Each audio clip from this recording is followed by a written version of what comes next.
మనం ఉద్యమ సమయంలో జై తెలంగాణని దిక్కులు పిక్కటిల్లలాగా స్లోగన్స్ ఇచ్చాం. అప్పుడేమో అది ఉద్యమ నినాదం, అది ప్రజల ఆకాంక్ష. ఇప్పుడేమో అది రాష్ట్ర నినాదం. నేరం ఏమీ కాదు, ప్రతి ఒక్కరు రెండు చేతులు ఎత్తి జై తెలంగాణ అనాలి. జై తెలంగాణ, జై తెలంగాణ, జై తెలంగాణ. సభకు నమస్కారం. వేదిక మీద ఉన్న పెద్దలు, తెలంగాణ గర్వించే గొప్ప జర్నలిస్టు, 6 దశాబ్దాలకు పైగా ఇందిరాగాంధీ దగ్గర నుంచి నేటి పాలకుల వరకు డైరెక్ట్గా మాట్లాడగలిగి సలహాలు ఇచ్చే ఒక మేధావి జర్నలిస్టుగా వెంకటనారాయణ గారు తెలంగాణ కొలనులో విరిసిన పద్మం. మనందరికీ ఒక ప్రైడ్ ఆఫ్ తెలంగాణ. వారికి లైఫ్ అచీవ్మెంట్ అవార్డు ఇవ్వాలనుకోవడము, వారు దానికి అంగీకరించడం అనేది మాకు చాలా ఆనందాన్ని కలిగిస్తున్న అంశం. మొదటి తెలంగాణ అస్తిత్వ వేదిక ప్రతి సమావేశంలో కూడా లైఫ్ టైం అచీవ్మెంట్ అవార్డ్స్ కానీ ఇతర అవార్డ్స్ కానీ, ఎందుకంటే మనల్ని మనమే గౌరవించుకోవాలి. ఈ గడ్డ మీద ఎంతో మంది ప్రతిభ ఉన్నవాళ్ళు, నైపుణ్యం ఉన్నవాళ్ళు సమైక్య రాష్ట్రంలో నిరాదరణకు గురయ్యారు. కాబట్టి మొట్టమొదటిగా మీరు మాకు అనుమతించినందుకు కృతజ్ఞతలు సార్. తర్వాత ఎప్పుడు నేను చక్రపాణి గారు ఉద్యమకాలం నుంచి కూడా ప్రత్యక్షంగా కొంత ఉన్నా కూడా ఎక్కువగా టీవీల ద్వారా ప్రజలకు కానీ విదేశాలలో ఉన్న తెలంగాణ బిడ్డలకు కానీ మేమిద్దరమే ఒక ఉద్యమ వాణిగా, ఉద్యమ గొంతుకగా మా విశ్లేషణల ద్వారా మీడియాలో బాగా ప్రాచుర్యం పొందాం. విషయాలను కూడా మేము అర్థం చేయించడంలో సఫలమైనామని భావిస్తున్నాం. సో వారి ఓపెన్ యూనివర్సిటీ వైస్ ఛాన్సలర్గా ఉన్నా కూడా వారి మనసులో ఉన్న ఆకాంక్ష తెలంగాణ అస్తిత్వం. ఎన్నోసార్లు మాట్లాడుకున్నాం. సో వారు మా ఆహ్వానాన్ని అందుకొని అంగీకరించి ఇవాళ విశిష్ట అతిథిగా వేదికపైకి వచ్చి ఆసీనులైనందుకు ఈ కార్యక్రమాన్ని వారి సారథ్యంలో శ్రీ వెంకటనారాయణ గారికి సన్మాన కార్యక్రమాన్ని కూడా వారి చేతుల మీదుగా జరుపుకోవాలనుకున్నందుకు వారు అంగీకరించినందుకు కృతజ్ఞతలు. అదేవిధంగా గతంలో 2 సార్లు ఇదే ఓపెన్ యూనివర్సిటీకి వైస్ ఛాన్సలర్గా పనిచేసిన మా ఉద్యమ సహచరులు అంటే అందరూ టీఆర్ఎస్ పెట్టినాకనే అనుకుంటారు. కానీ వరంగల్ డిక్లరేషన్ అనేది 1997లో డిసెంబర్ 28, 29 తారీఖుల్లో అమరులైన సాయిబాబా గారి ఆధ్వర్యంలో జరిగినప్పుడు తీవ్ర నిర్బంధం, పోలీసులు పర్మిషన్స్ కూడా ఇవ్వనప్పుడు కాకతీయ యూనివర్సిటీ ప్రొఫెసర్గా ఉండి ధైర్యంగా వేదిక మీదకి వచ్చి గలం విప్పిన, తన ఉపన్యాసంతో తెలంగాణకు జరిగిన అన్యాయాలను చెప్పిన ప్రొఫెసర్ సీతారామరావు గారిని కూడా ఇవాళ వారు మాతో పాటు కలిసి నడుస్తున్నారు అస్తిత్వ వేదికలో. వారు మాకు ఒక మార్గదర్శిగా, ఒక సహచరునిగా వారు మాతో ఉన్నందుకు వారికి అభినందనలు. అదేవిధంగా మనందరికీ తెలుసు, తెలంగాణలో శతాధిక పుస్తకాలు రాసిన వ్యక్తి ఎవరన్నా ఉన్నారు అంటే అది బిఎస్ రాములు గారు. వారు తోచింది రాయలేదు. ఎప్పటికప్పుడు ఉద్యమానికి ఏదో అవసరమో అది రాసుకుంటూ వచ్చారు. ఆర్ఎస్ఎస్ నుంచి ఆర్ఎస్యు దాకా వారు పనిచేశారు. చాలా ఆశ్చర్యంగా ఉంటుంది తెలంగాణలో. ఆర్ఎస్ఎస్ నుంచి వచ్చి మళ్ళా అండర్ గ్రౌండ్ లో పీపుల్స్ వారితో పనిచేయడం, కొండపల్లి సీతారామయ్యతో, వరవరరావుతో, గద్దర్తో రహస్య జీవితం గడపడం, అది కూడా ప్రభుత్వ ఉద్యోగంలో ఉండి వారికి మా అభినందనలు. అదేవిధంగా సైలెంట్ గా తన పని తాను చేసుకుపోయే ఒక గొప్ప జర్నలిస్టు శ్రీనివాస్ రెడ్డి గారు. మాకందరికీ ఆయన ఎంతో ఆరాధ్యుడు. తెలంగాణ టుడే పత్రికకి ఇవాళ ఎడిటర్గా ఉండి ఇవాళ తెలంగాణకు జరుగుతున్న అన్యాయాల మీద కావచ్చు, తెలంగాణ సంస్కృతి సాంప్రదాయాలకు సంబంధించిన అస్తిత్వం విషయాలలో కూడా అద్భుతంగా వారు ఆ పత్రిక ద్వారా సేవలు అందిస్తున్నారు. వారు మా ఆహ్వానాన్ని మన్నించినందుకు నమస్కారం. మనందరికీ పరిచయం అక్కర్లేని వ్యక్తి టంకసాల అశోక్ గారు. ఎప్పుడో చిన్నప్పుడు నేను వారు రాసిన గర్జించు రష్యా, గాండ్రించు రష్యా, దేశాలనన్నీ కబలించు రష్యా. నేను వరోసారి అడిగిన, ఇదేంటి సార్, మనమేమో రష్యా సోషలిస్ట్ కంట్రీ అంటాము, లెనిన్ స్టాలిన్లు నిర్మించిన కంట్రీ అంటాం, మరి అశోక్ గారేమో ఈయన ఉన్న బీజేపీ సార్ అని అడిగిన. లేదు, మనవాడే రష్యా సామ్రాజ్యవాదం వైపు పోయింది, కరెక్ట్ గానే రాసిందో అని చెప్పారు వరవరరావు గారు. సో టంకసాల అశోక్ గారు ఇప్పుడు మాతో పాటు అస్తిత్వ వేదికలో ఒక ముఖ్య భూమిక పోషిస్తున్నందుకు వారికి నమస్కారాలు సార్. ప్రొఫెసర్ రాఘవరెడ్డి గారు హైదరాబాద్ సెంట్రల్ యూనివర్సిటీలో ప్రొఫెసర్ గా సోషాలజీ ప్రొఫెసర్ గా ఉన్నారు. వారు కూడా మేము ఎక్కడికి వెళ్తే మాతో అక్కడికి మానేరు మీద కూడా చెక్ డ్యాములు పేల్చినప్పుడు రాఘవరెడ్డి గారు మాతో ఉన్నారు. వారు మాతో కలిసి నడుస్తున్నారు. అస్తిత్వ వేదికలో ఒక మెంటర్ లాగా మాతో పాటు ఉన్నారు. వారికి కూడా మా ఆహ్వానం. అదేవిధంగా నాతో పాటు ఈ అస్తిత్వ వేదికకు కన్వీనర్ గా ఉన్న పిట్టల రవీందర్ గారు, ఒకసారి లేన్న చాటు కూర్చున్నాం. మీరందరూ తెలుసు జేఏసీలో ఆ నలుగురితో పాటు ఉన్న 5వ వ్యక్తి, కనిపించని 5వ సింహం, కోఆర్డినేటర్ గా జేఏసీ నడిపించిన వ్యక్తి పిట్టల రవీందర్ అన్న. ఆయన సీనియర్ జర్నలిస్ట్. 40 సంవత్సరాల క్రితం ఇండియన్ ఎక్స్ప్రెస్ లో కె శ్రీనివాస్ రెడ్డి గారితో కలిసి నడిచారు. సభలో కూడా ఎంతో మంది, మా శ్రీధర్ దేశపాండే గారు ఇవాళ ఈ సభను ప్రారంభించారు. వారు ఈ సంస్థకు రాష్ట్ర కోఆర్డినేటర్ గా ఉన్నారు. సభలో ఎంతో మంది ప్రముఖులు ఉన్నారు. దేవులపల్లి అమర్ గారు ఉన్నారు, కనకదుర్గ గారు ప్రొఫెసర్ గారు ఉన్నారు, ఇంకా చాలా మంది, ప్రభాకర్ రావు గారు జగిత్యాల సీనియర్ జర్నలిస్ట్ ఉన్నారు, ఖగేందర్ గారు చీఫ్ ఇంజనీర్ గా మహబూబ్ నగర్ ప్రాజెక్ట్స్ కు ఆయన తెలంగాణ ప్రభుత్వంలో చీఫ్ ఇంజనీర్ గా వ్యవహరించిన ఖగేందర్ గారు ఉన్నారు. అదేవిధంగా బెంగళూరు నుంచి ప్రత్యేకంగా ఈ అస్తిత్వ వేదిక కోసం వచ్చి మాతో పాటు కలిసి నడుస్తున్న పాషం నరేష్, ఆయన మిత్ర బృందం కూడా ఉన్నారు. నేను కొందరు పేర్లు చెప్పబోతే ఏమనుకోవద్దు.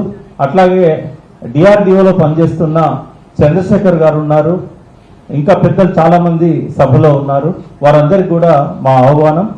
2 మాటలలో క్లుప్తంగా చెప్తాను. కొంతమంది ఏమో ఇది రైట్ టైం అస్తిత్వ వేదిక ఏర్పాటు చేయడానికి అంటారు.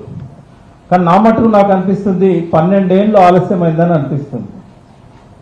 ఎందుకంటే తెలంగాణ అస్తిత్వం అనేది, తెలంగాణ రాకముందు తెలంగాణ ఉద్యమంలో ఆ అస్తిత్వం కోసం కొట్లాడినాం మనం. దాన్ని అస్తిత్వ పోరాటం అనే అన్నాం. గదర్ గారు ఎప్పుడు వచ్చినా కూడా ఒక స్లోగన్ ఇచ్చేవాడు, మా నీళ్లు మాకే, మా నిధులు మాకే, మా భూములు మాకే, మా ఆత్మగౌరవం మాకు కావాలి అని. ఇవన్నీ అస్తిత్వ నినాదాలు అన్నాడు ఇచ్చాం. తెలంగాణ వచ్చిన తర్వాత ఉద్యమ రథసారథే ముఖ్యమంత్రి అయింది కాబట్టి కొద్దిగా రిలాక్స్ అయినాం. పర్వాలేదు, ఆయన అన్ని బాగా చేస్తాడు, ఎందుకంటే ప్రజల ఆకాంక్షలు తెలిసిన వ్యక్తి. చాలా వరకు చేశాడు. నాకు మెంటర్గా నేను గౌరవించే వ్యక్తులలో ఫస్ట్ దేవులపల్లి వెంకటేశ్వరరావు నిజాం సాయుధ పోరాటం, నిజాంకు వ్యతిరేకంగా భూమి కోసం సాయుధ పోరాటం చేసిన వ్యక్తి అయితే, రెండవ వ్యక్తి జయశంకర్ సారు. ఎవరు ఒప్పుకున్నా ఒప్పుకోకపోయినా నా మీద కేసీఆర్ గారి ప్రభావం బాగా ఉంది. ఎందుకంటే 6 నెలలు సావాసం చేస్తే వారు వీరైతారని చెప్తారు. దాదాపు 20 ఏళ్ల సావాసం మాది. కాబట్టి తప్పకుండా ఆయన ప్రభావం నా మీద ఉంది. ఆయన చేసిన చాలా మంచి పనులు ఉన్నాయి. కానీ అస్తిత్వానికి కూడా ఆ సమయంలో కొంత విధ్వంసం జరిగిందని నేను భావిస్తున్నా.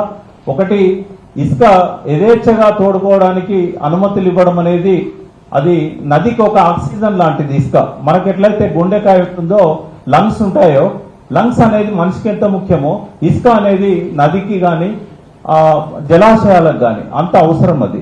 ఎందుకంటే భూగర్భ జలాలు పెరిగేదే దాంతో, ఇసుక లేకుంటే భూగర్భ జలాలు పెరగవు. అదేవిధంగా ఆ భూగర్భ జలాలు లేకపోయినట్టయితే నదులు ఎండిపోతాయి. ఎందుకంటే అప్స్ట్రీమ్ లో పైన జలాశయాలలో నిండా నీరుండి ఇసుక ఉండి భూగర్భ జలాలు పెరిగితేనే కింద మనకు ఊటలు అవుతాయి. ఇవాళ మూసీ నది ప్రక్షాళన కోసం కాళేశ్వరం నుంచి నీళ్లు తీసుకురావాలంటాను, మేడిగడ్డ దగ్గర నుంచి. కానీ అనంతగిరి, పరిగి ఏరియాలో పారే ఈసా, మూసీ నదులను కనుక మనము వాటర్ కన్జర్వేషన్ మెథడ్స్ ఉపయోగించినట్టయితే, జల సంరక్షణ విధానాలు అవలంబించినట్టయితే హైదరాబాద్ లో మనకు గ్రౌండ్ వాటర్ అనేది బాగా పెరుగుతుంది. ఎందుకంటే అప్ స్ట్రీమ్ అది మనకంటే 100 అడుగుల ఎత్తున ఉన్నది. అట్లా ఈ జలాశయాలన్నీ కూడా మనం కాపాడుకోవాల్సిన అవసరం ఉంది. అటువంటి ఇసుకను యథేచ్ఛగా 12 ఏళ్ల నుంచి కూడా తోడుకుంటూనే ఉన్నారు. ఇప్పుడైతే ఏకంగా చెక్ డ్యామ్లను పేల్చేసి, మేడిగడ్డ లాంటి బ్యారేజ్లను పేల్చేసి ఇవాళ ఇసుకను తోడుకపోతా ఉన్నారు. కాబట్టి ఇది తెలంగాణకు ఖచ్చితంగా విధ్వంసమే, నదులకు కూడా ఇది ఒక విధ్వంసమే.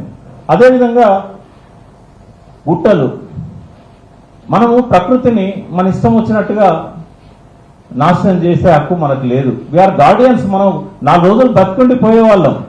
ఎప్పటి నుంచో ఉన్న గుట్టలు, 4.5 కోట్ల సంవత్సరాల నుంచి ఉన్న గుట్టలు, మనిషి వయసు ఎంత 70 లక్షల సంవత్సరాల కింద ప్రాణి పుడితే 20 లక్షల సంవత్సరాలు 30 లక్షల సంవత్సరాల కింద మనిషి పుట్టాడు. కానీ లక్షలాది సంవత్సరాలు కోట్లాది సంవత్సరాలుగా ఉన్న గుట్టలను యథేచ్ఛగా ధ్వంసం చేస్తూనే ఉన్నారు. అది 50 ఏళ్ళుగా జరుగుతున్నది. గత సంవత్సరాల్లో కూడా జరిగింది.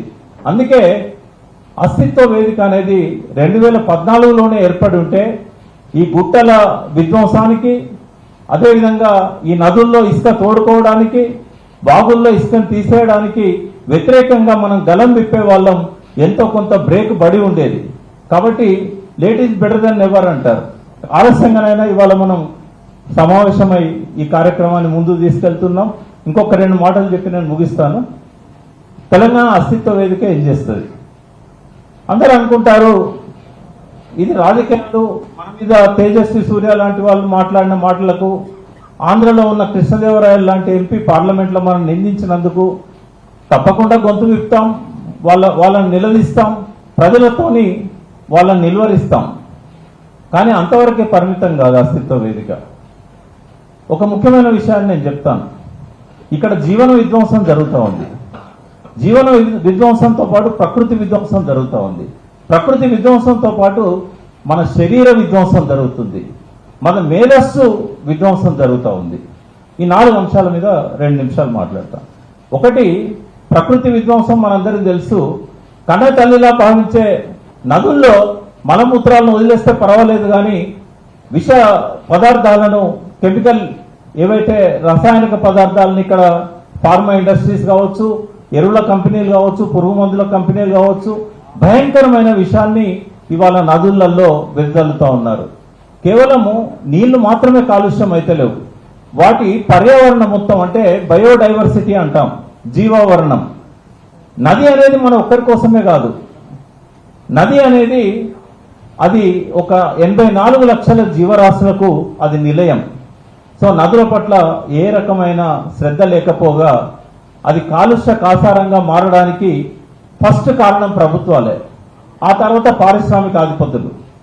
వాళ్ళు ఎక్కడో వదిలిపెట్టాల్సిన, ట్రీట్ చేయాల్సిన వ్యర్థ జలాలను ఏకంగా నదుల్లో వదిలిపెడతారు. వర్షాలు పడ్డప్పుడు ట్యాంకర్లలో తెచ్చి మూసి మీద, ఈ పోచంపల్లి ఏరియాలో కల్వర్టులు ఉంటాయి, ఆ కల్వర్ట్ల దగ్గర లారీ ఆపి ఆ నీళ్ళన్నింటినీ కూడా వ్యర్థ జలాలను మూసిలో వదిలేయడం వల్ల నల్గొండ అంతా కూడా ఇవాళ కాలుష్య కాసారంగా మారిపోయింది. అందరి శరీరాల్లో విషం చేరిపోయింది. ఇదొక రకమైతే, మనం మొక్కలను ఇష్టం వచ్చినట్టుగా చెట్లను నరకడం వల్ల, మొక్కలను పెంచకపోవడం వల్ల 500 టన్నుల 5 బిలియన్ టన్స్ ఈ టాప్ సాయిల్ ఏదైతే ఉన్నదో, మట్టి, ప్రాణం ఉన్న మట్టి, ఇప్పుడు మనం తవ్వుకుంటూ పోతే ఆ పై లేయర్కు మాత్రమే ప్రాణం ఉంటుంది. మీరు ఏ విత్తనం పెట్టినా మొలుస్తుంది, వర్షం పడ్డప్పుడు కానీ నీళ్లు పోసినప్పుడు కానీ ఒక 4 ఇంచులు పోయిన తర్వాత ఏం పెట్టినా మొలవదు, హార్డ్ సాయిల్ ఉంటుంది. ఈ టాప్ సాయిల్ తయారు కావాలంటే 1 ఇంచుకు 500 సంవత్సరాలు పడుతుంది. 1 ఇంచు టాప్ సాయిల్కు 500 నుంచి 1000 సంవత్సరాలు పడుతుంది. కానీ యథేచ్ఛగా మనము నదులన్నింటినీ కూడా ఎరోజన్ అవుతున్నాయి, భూసారం కొట్టుకపోతా ఉంది. భవిష్యత్ తరాలు బతకాలన్నా వద్దా? ఒక మన కోసమేనా, మన తరం కోసమేనా ఈ ప్రకృతి?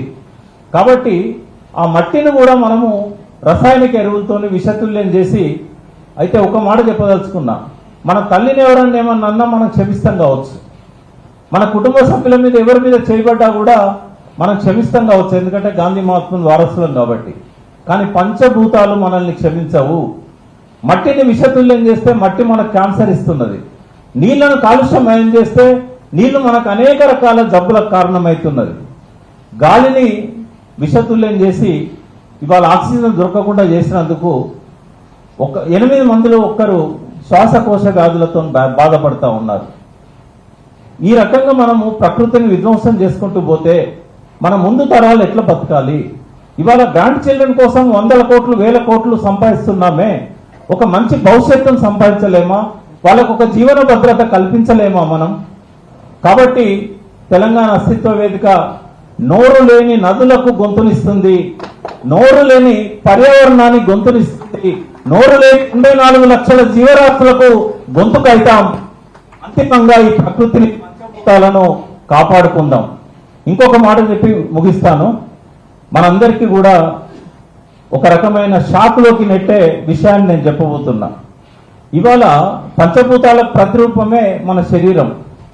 మన శరీరంలో కోటి కోట్ల బ్యాక్టీరియాలు ఉంటాయి. బ్యాక్టీరియా చెడ్డది, దాన్ని చంపాలన్న వ్యక్తికి నోబెల్ ప్రైజ్ ఇచ్చిన ప్రపంచం ఇది.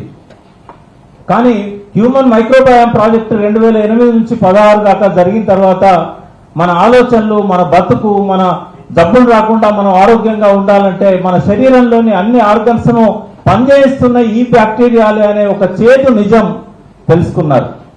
అంటే వైద్య శాస్త్రాన్ని ప్రపంచానికి అందించిన చెరకుడు సుశ్రుతులు పుట్టిన గడ్డ మీద పాశ్చాత్య వైద్యాన్ని తీసుకొచ్చి మన శరీర ధర్మాలను మనం మర్చిపోయాం. ఆ బ్యాక్టీరియాని మనం బతికిస్తుంది. ఇలా గట్ బ్రెయిన్ యాక్సిస్ అనేది శాస్త్రవేత్తలు, వైద్యులు చెప్తున్నారు. అంటే మీరు ఏం తింటున్నారో అదే మీరు ఆలోచించడానికి కారణమవుతున్నది. మనం ఏం తింటున్నాం, ఏ తినకూడదో అది తింటున్నాం. మేము చిన్నప్పుడు గోడలో పోస్టర్ వేయడానికి మైదా వాడేది, ఆ మైదాని వల్ల మనం తింటున్నాం. అదేవిధంగా బట్టలకేసే రంగులను తక్కువ ధరకు వస్తాయని చెప్పి చిన్న పిల్లలు తినే కేకుల మీద, రకరకాల ఆహార పదార్థాల మీద ఇస్తే వాళ్ళ పుట్టినప్పటి నుంచే క్యాన్సర్ కణాలు అనేటివి విజృంభిస్తూ ఉన్నాయి. మీరు ఎవరైనా కూడా రెయిన్బో ఇట్లాంటి హాస్పిటల్స్కి వెళ్తే చిన్న చిన్న పిల్లలు ఎంతో అందంగా ముద్దుగా మాట్లాడుతుంటారు. 2 సంవత్సరాలు 3 సంవత్సరాలు పీడియాట్రిక్ క్యాన్సర్. వాళ్ళు ఈ ప్రపంచాన్ని చూడలేరు. ఇట్లాంటి దుర్గతి ఇవాళ మనకు మనమే కల్పించుకుంటున్నాం. అన్నిటికంటే భయంకరమైనది ఏంటంటే మన గట్లో లైనింగ్ అనేది ఒకటి ఉంటుంది. ఆ లైనింగ్ సరిగా ఉండాలంటే వెరైటీ బ్యాక్టీరియాలు మన కడుపులో ఉండాలి. ఇదంతా పర్యావరణానికి సంబంధించిన అంశమే నేను చెప్తున్నాను. ఆ వెరైటీ బ్యాక్టీరియాలు ఒకప్పుడు కొన్ని వేల రకాలు ఉండేటి. ఇప్పుడు ఎన్ని అయినాయి అంటే 250 అయినాయి. ఈ 250 కూడా 50కో 20కో వస్తే ఈ భూమి మీద మనిషి అనేటోడు ఉండడు. ఎందుకంటే డిస్బయాసిస్ అంటాం. వాటి సమతుల్యత దెబ్బతిన్నదంటే మీ పేగులన్నీ కూడా అది లీకీ గట్ అవుతుంది, ఆటో ఇమ్యూన్ డిసీజెస్ వస్తాయి, 4 ఏళ్ల పాపకే సొరియాసిస్ వస్తుంది, 3 ఏళ్ల పిల్లాడికి మోకాళ్ళ నొప్పులు వస్తాయి, లాస్ట్కు 30 ఏళ్ళు కూడా చూడకుండానే మనుషులకు కథమవుతాం. ఈ సంగతిని చాలా ఆలస్యంగా అమెరికా కానీ ఇతర దేశాలు కానీ గుర్తించి ఏం చేశారు వాళ్ళు, ప్రపంచంలో ఉన్న ప్రతి వ్యక్తిని అంటే శాంపిల్గా ప్రతి దేశంలో కూడా టెస్ట్ చేశారు. ఎక్కడ కూడా 250 కంటే ఎక్కువగా వెరైటీ బ్యాక్టీరియాస్ లేవు. బ్యాక్టీరియాల నంబర్ ఏమో కోట్లు ఉన్నాయి, కానీ వెరైటీస్ లేవు. వెరైటీస్ లేకపోతే అవి పనిచేయవు. ఒక ఆడ ఒక మగుంటేనే ఈ ప్రకృతి, ఈ జనాభా అనేది జరుగుతూ ఉంటుంది.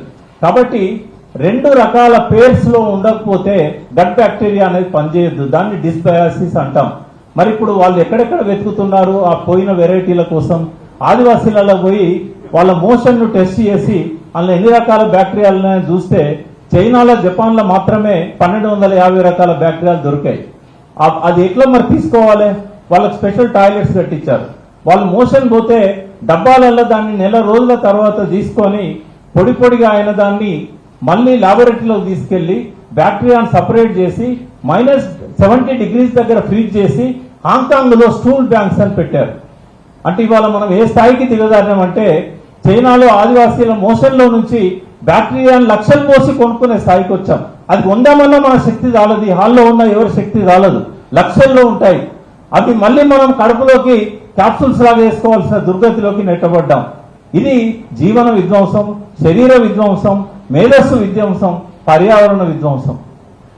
4.5 కోట్ల సంవత్సరాల కింద పుట్టిన బ్యాక్టీరియాల జాతులను సర్వనాశనం చేసే హక్కు మనకు ఎవరిచ్చారు? కాబట్టి ఇట్లాంటి అంశాల మీద కూడా అస్తిత్వ వేదిక రీసెర్చ్ టీం అనేది ఒకటి ఏర్పాటు చేసి పనిచేస్తుంది. ఇది ప్రకృతికి సంబంధించి, పర్యావరణకు సంబంధించి, మన వనరులకు సంబంధించి, మన జీవన విధ్వంసానికి సంబంధించి అన్ని విషయాలలో కూడా తన గొంతును ఇస్తుందని చెప్పి మీకు అందరి ముందు సభకు నేను తెలియజేస్తున్నాను.